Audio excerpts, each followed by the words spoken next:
Okay. Hard Things Podcast, Season 3, Episode 5. Had to check myself there. This is your host, Blaine Burgess. I'm back for another episode. So just to keep it 100% real at the top of this episode, I know the last couple of weeks I've been talking about my motivation to do the show. And as I've mentioned, I think as well, as is common with me, my motivation has been lacking to continue doing the show. And I think just noticing this for me is a win, but also it's helping me work through it. And this is something I do not only with this podcast, but other things in life. Maybe when I get frustrated, when I'm a little bit, insecure. Again, a little mini therapy session for me here. And I think too, as we've gone kind of through this season, the more we go through the different religion things relating to Christianity, relating to Buddhism, the more we get to the end of those and we get kind of into the more unexplainable side of existence. And this ultimately can be scary. I am someone who I've done a lot of deep introspection, and sometimes when you do that, what you find in there is not so great. So that's what I think if I had to kind of put my finger on it as to why I haven't been posting as regularly as I had, and what the deal is, and how do I get back to ultimately what I want to do, which is posting, on a weekly cadence and really getting back into it. You just have to go a level deeper to really figure out why. So like I mentioned, as you go deeper into introspection, you find some of those dark corners, some of those skeletons maybe you've tossed into the corner or even in the closet. And when you go to clean those out, it's not fun to look at. I mean, it's the ultimate kind of mirror of like who you've been, things you've done, things that have happened to you. That's where all those things reside. But it's also a very powerful catalyst back up the chain toward kind of the higher virtues of life. So it's really important not to abandon these things, which is why I'm trying to kind of be a shining example of someone who's not going to turn away. So to go down, and I think to do so kind of with a ladder, a little safely, I think Kundalini Yoga, like we've been speaking about, is a great way to think of it. So the bottom three chakras, Solar Plexus, Sacral, Root Chakra, these are all three very kind of raw survival instinct energies. It's kind of the source of the survival instincts, the sexual energy, the willpower and ego. And so the last of those that I mentioned is one we're going to talk about today. The Solar Plexus chakra, or in the Marvel MCU, is the Mind Stone, the yellow gem on the forehead of the character Vision, if you're familiar with the series. So without, like I said, Christianity or Buddhism to kind of direct the episode, I think I'm going to lean on the movie. And if you haven't already, if you go on YouTube, there's a great pair of guys on there. I think it's called Cinema Therapy, but one of them is a filmmaker, one of them's a therapist, and they basically watch all kinds of movies, and they talk about the themes in them, kind of get at, okay, what was the director doing here? What does the therapist think about that? And I looked, and they started posting about 4 years ago on their YouTube channel, and I think it's just really interesting stuff, and it's stuff that I notice in movies. Like, I'm not really a passive consumer of art. I really try to consume everything. I try to look for Easter eggs. I try to understand what the directors, what the producers, the actors, like, what are they doing? What is the kind of the commentary here? Like, what's the message? And if you look in a lot of movies, there are really kind of clear, overt messages, and there's really subliminal, kind of lower, deeper meanings, which I love. And I love kind of a definitive negative ending, and I love a wide open interpretive ending. And those are kind of the two endings that people hate the most. But I love just the creative side of being able to fill in the blanks, and also just accept kind of the dark side of life. So today's episode is the start of 3 episodes, which I personally am very clearly trying to avoid in some form or fashion, of just posting episodes late.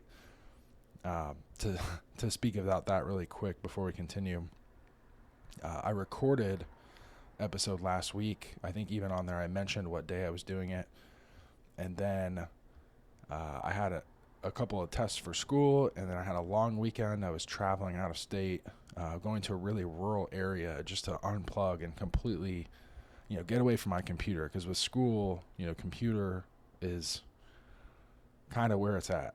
I have a couple of classes, 2 classes specifically, that do tests in a classroom or in like a lab practical setting. But the rest of them, all of the material is online. For me as a learner, that is the worst case scenario. I'm like, the lab practicals and these in-person tests, I'm absolutely crushing. But the computer, being forced to stare at the computer, has really challenged me as a student. So I'm excited. I think as we go on through the program, it's obviously more and more hands-on. As you become a chiropractor, you have to work on adjusting techniques, different things like that. So all of that to say, I went out of town, disconnected from the computer. I also disconnected nearly completely from Wi-Fi. And so I had the episode on my computer. I had it edited, ready to post, and I just didn't. And I don't think I did until Sunday or Monday, which is almost a whole week late. And I was just thinking to myself, what am I avoiding, dude? Like, you recorded on time, just post it. And, I could make up 100 excuses as to why, but I can tell you, like, there's a real reason, and I'm not getting down to it. But I think through these next episodes, some of the themes we'll be talking about could be therapeutic for me, could be therapeutic for you. And clearly, some level of me is not wanting to go there. So we're about to have some fun, I think, if you want to view it that way. So with that said, time to move forward. Enough therapy. We're going to get to business. So the solar plexus chakra, mind stone, very, very interesting topics to me, because I do feel that I have a very strong ego, strong willpower, strong drive. And it's something that in my life I've overused and underused at times. It's not something I've been able to keep in balance. And this, as kind of the highest of the lower chakras below the heart chakra, I think it's a really important one. And there is some old yogic texts that mention between that sacral plexus and the kind of the solar plexus, you have this kind of divide from the 2 kind of really lower primal energies of just survival and procreation, jumping this gap toward willpower and ego and like becoming a person. It's kind of what separates us from animals. So this third one's really important to master, to really become human.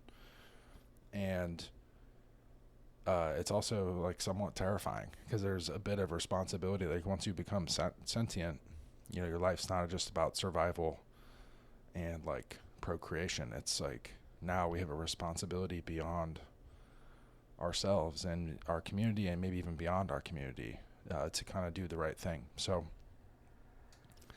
like I said, something I've always been interested in balancing, worked on the balance, and I think it's easy to get out of balance.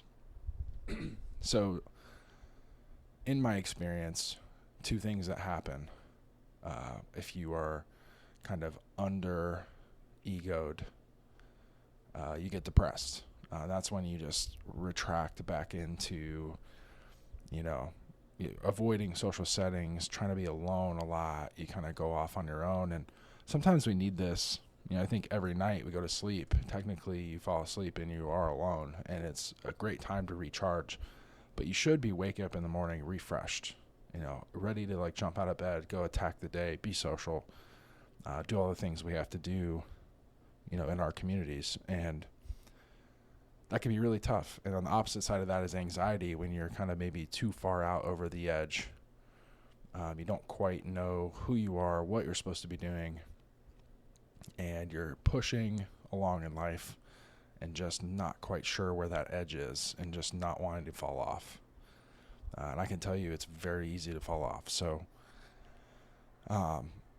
finding balance with the solar plexus chakra is, integral, having a balanced ego, one that can drive you forward but also keep you from going over the edge, is just imperative to having a great life. I think to ultimately being happy and peaceful. We gotta survive, gotta take up space, but how do you do that with grace and consciousness? Being aware of what our presence does to our surroundings and being able to deal with changing surroundings. So I find, again, going back to the MCU, No Better Story kind of outlines this, and it's well told by the cinema therapy guys. If you want to go find the Iron Man episode there, but basically Vision that I mentioned earlier, that has the Mind Stone embedded in his forehead. It's also the last stone that Thanos needed to complete his gauntlet and make the snap and knock out half of existence. But Vision is a creation of Tony Stark. So Tony is Iron Man. He's a billionaire, genius. Kind of all these masculine qualities that kids look up to, or even adults look up to, men look up to, and seemingly has everything starting out in his story, but he realizes he doesn't have kind of that family, the people, he doesn't have kids, he doesn't have a wife,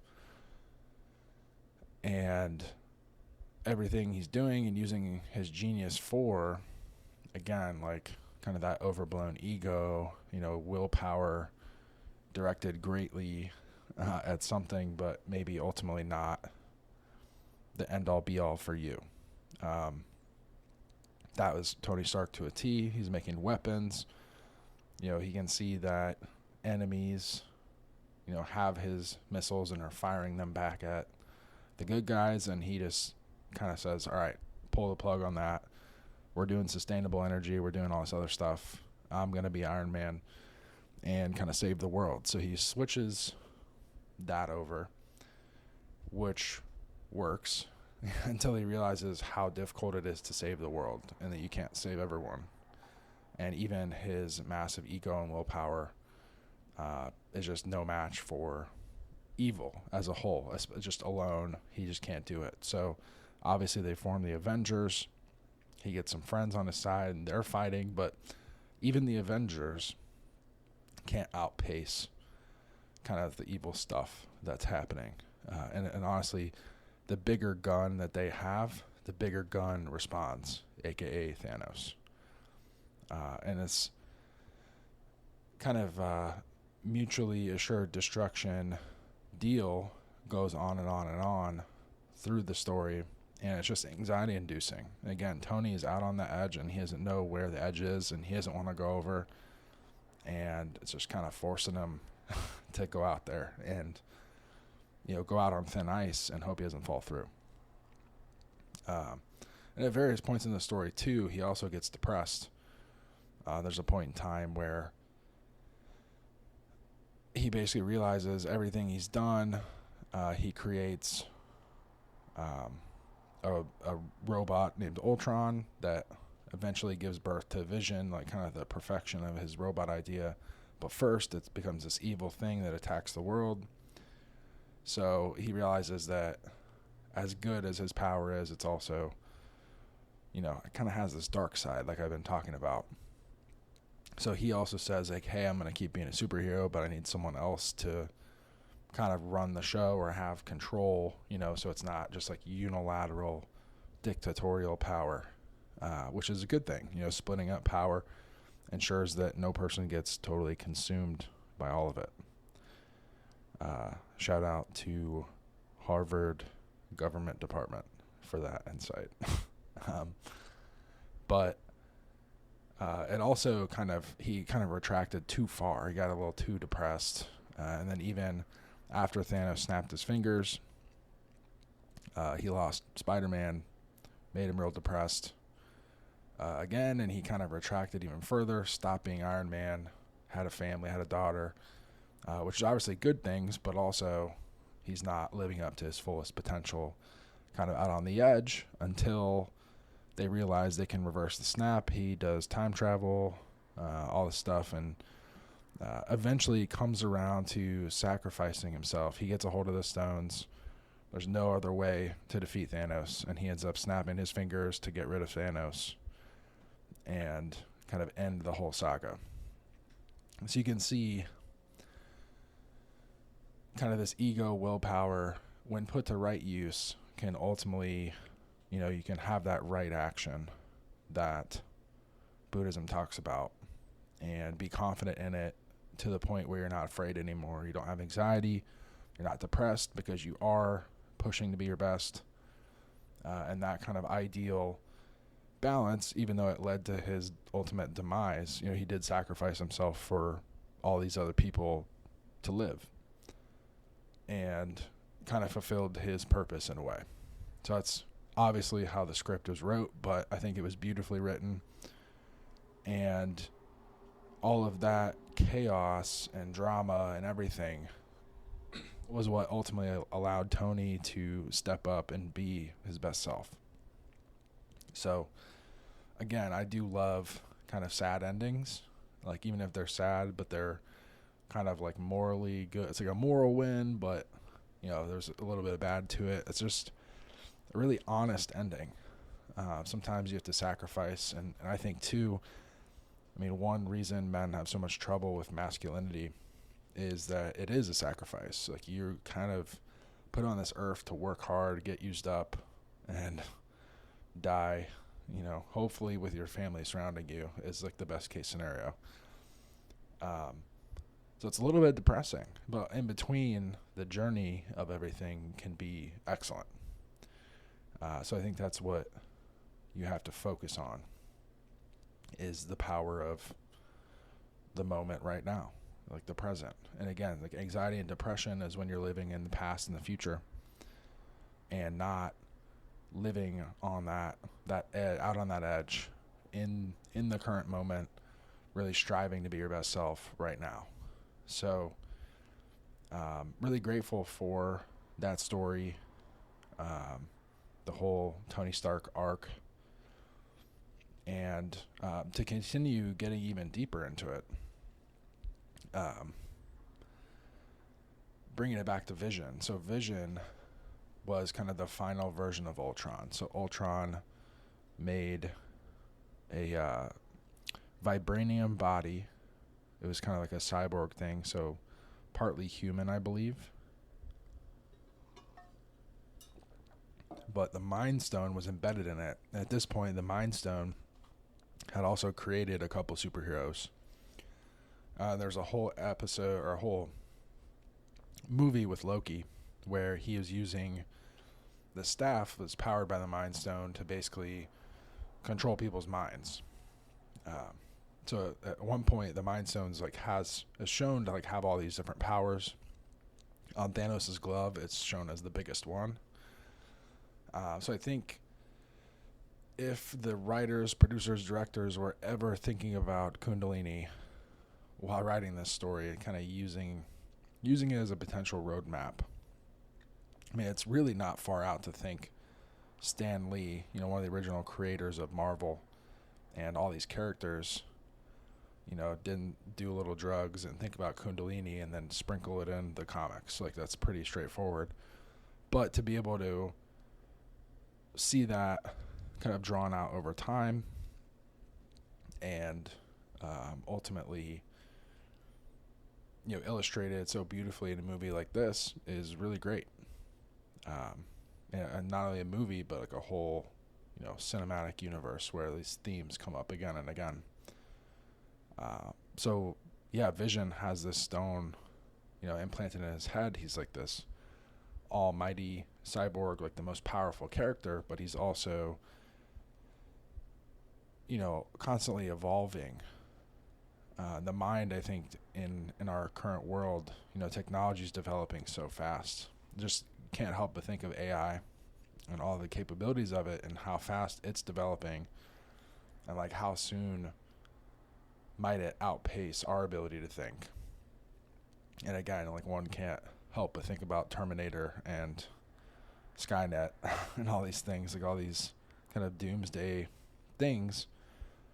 And really, I personally, like, in the past, have been prone to depression and anxiety just because I was always either pushing myself too hard and then trying to desperately recover from those efforts. And now when I think about this kind of insurmountable thing that we have, this powerful force coming to us, and not to switch from the movie to real world so quickly and abruptly, but, I think genuinely that it's not something to be afraid of, but it's something we need to be abundantly aware of its power. Really, first and foremost, respect what it means and what it could be. And then really lean into our power as a human race. I think what we've been doing for centuries is evolving. And for the longest time, we've kind of been stuck. It's happened, relatively slowly. If you look at the last 300, 400, 500 years, it's sped up, and then boom, the last 2 decades, it's just exploded. And I think it's a good thing, but I think we also, while developing our technology, we have to equally challenge ourselves, our bodies, and our brains to keep up, because ultimately our brains are thinking way ahead of our bodies, and we kind of have to bring our bodies along and evolve as a species if we don't want to get left behind. So what that means is we have to tap into the power of our body, the power of oxygen and breath and metabolism and all these things that we know about ourselves scientifically, and use them to our advantage. It's like very simple things you already see scientists talking about. It's, circadian rhythm. I think number one for me, I've talked about it before, is this huge thing. Because as I've done in episodes past, I'll bring it back to the body. So this is kind of spiraling out of control because there's so many things I could talk about. But when you think about power and the ability to kind of have anxiety and try to get out in front of things, it really goes to the adrenals. And the adrenals are very much a solar plexus chakra thing. So like cortisol and stress hormones, being able to ramp up and to kind of defeat anything we're afraid of, I think is something we need to be also aware of. So these devices, technology, AI, all these things, if I were going to take down the human race, I would just have everyone super stressed out, all the positive hormones low, all the stress hormones high, and, that would put us in deep trouble. Basically unable to think, just fight or flight, and almost like reverting back to a Stone Age version of ourselves, where there really was real physical danger. And it's kind of where we're at if you really are honest about it. Like, you're starting to see people freaking out. People's hormone profiles are all jacked up. Health is bad. People are yelling at each other on the internet about nonsense. Sometimes not nonsense, but if it's about a real subject, it's usually nonsense about the real subject. It's not even an actual argument. And that really does worry me. And I think the solution is to double down on our physiological strengths, which is, like I said, circadian rhythm is kind of the opposite of that. Last week we talked about the immune system with the heart, and like all the lymph and everything. These are very intelligent body systems that we kind of forget about. We almost take for granted because they're just here. But they're here until the stress kind of takes out your ability to adapt, and then you're just left with nothing. I think the COVID-19 pandemic was a great illustrator of the pitfalls of letting some of these other things, you stay inside, you light yourself up with a vaccine that could potentially modify your DNA with the mRNA, vaccine version. And like people that were already in poor health, with low muscle mass, no, anabolic hormones in their body, like you're in trouble. And I hated to see it. People's health are really failing them. And once it's too late, it's really too late. Like, building that health and that immunity back up is just a slow process. It's really, honestly, kind of annoying. So if you can take anything away from this episode, is that I don't feel anxious about any of that, because I do know, again, like what our strengths are as a human race, and I know what I'm going to double down on, which is, again, that the physiological processes that humans have adapted to really shine at, and then making sure to prioritize that before I try to reach out into anything. So obviously, example, school, I have to use a computer. I have to do those tests. But I was able to unplug for the weekend, take a long weekend in a rural state and have a great time, unplug completely and reset. And then when I come back, I also limit the hours I use it, otherwise. So just having a plan, having a structured routine, again, circadian rhythm, making sure I'm taking care of myself, exercising, getting the right foods, going to bed, not staying up late, looking at devices. Like right now it's kind of late, but all I have is just a little bit of low light. And as soon as I record this, I'm going to lay down in the darkness and go to sleep. It's going to be great.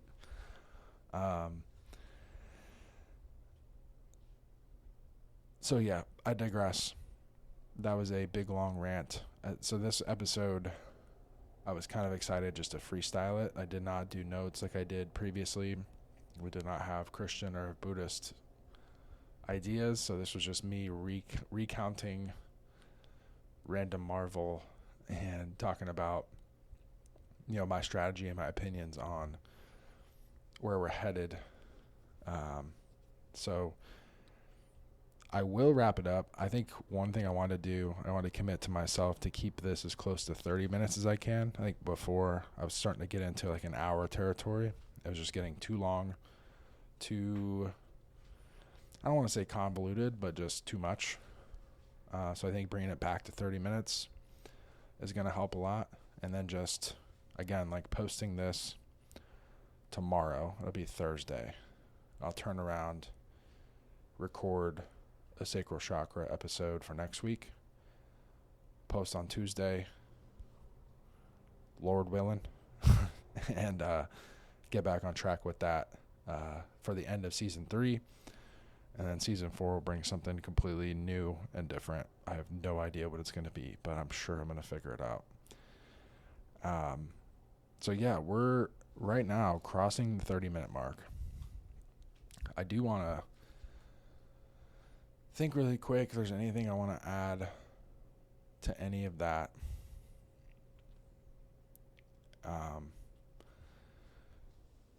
And I don't think there is. I just think that this specific episode is probably most near and dear to me because I think I've tried for a long time to use other issues, other drama, whatever you want to call it. Like, I've distracted myself from this issue of my ego's out of balance. My ego likes to play games. It either wants to be all powerful or disappear and not help me at all. And finding that balance, I really do think is crucial to being like the ideal human being. Because you have to be able to push yourself forward, like put your own oxygen mask on to help others. So you got to have something. You got to have some resources, something to offer, take up space. But also, you can't allow yourself to grow so big that you're then detracting from others, to the point where it's noticeable and people just want to tear you down. And that balance is very hard to achieve. And I notice it a lot with everyone. Most people I meet are either acting far too humble or kind of overly aggressive. And I know too that can fluctuate from minute to minute. How they are in front of me is not necessarily how they always are. And I want to say it's just a wild fluctuation. So with that said, again, balance, rhythm, all these things are like the best thing we can do for ourselves as humans. And it becomes increasingly hard as society speeds up and gets more technologically advanced. You almost need, 3 days to just live one when it comes to some of these things. So if you find yourself frustrated with the way things are, the best thing I can say is to just try to identify where you're at. Are you frustrated because, something happened to you before and you feel like it's going to happen to you again? Are you frustrated because you just don't see a path forward? Because that frustration, that anger, a lot of times is fear, anxiety, depression, just manifesting itself. And anger is actually a great thing to push us forward, but it will pull this ego, this willpower off center and cause you to be too aggressive. And that depression, again, will pull you off center and cause you to not do what you can do. So again, like accepting who you are, what you're capable of, and then doing that to the best of your ability, even when the next step maybe is a little bit murky. Just having that confidence and knowing that you're doing the right thing, and whatever the outcome, come what may. So we're going to end it there. I hope that helped if that's something that you're going through. And again, until next time, this has been Blaine Burgess, and I look forward to seeing you in episode 6. Later days.